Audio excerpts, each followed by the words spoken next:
പറ്റരുത് വന്നു കഴിഞ്ഞാൽ അണ്ണാ ഇവിടെ ടൈം എടുക്കണ്ട ടൈം എടുക്ക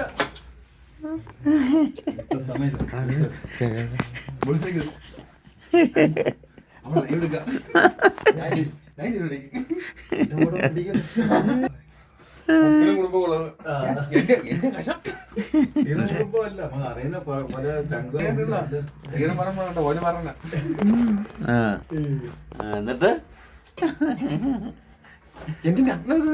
അണ്ണ മോശം എന്താ മോശം എന്റെ കണ്ടപ്പോ തീർന്നു. പറ എന്നിട്ട് കാര്യം അങ്ങനെയൊക്കെയാ കാര്യങ്ങള്. അങ്ങോട്ട് 30 മുട്ട പൊട്ടിച്ച് പൊളിച്ചിരിക്കട്ടെ എരിമ പുളിസ കഴിക്കടാ. അപ്പൊ ഇതൊക്കെയാണ് കാര്യം. $1 ഇട്ട് പിന്നെ പാവം പിടിച്ചാൻ കിടക്കുന്നുണ്ട്. ഹൈലിന്ന് വന്നതാ. ഇത് പോരായോ? നിങ്ങൾക്ക് അങ്ങനെ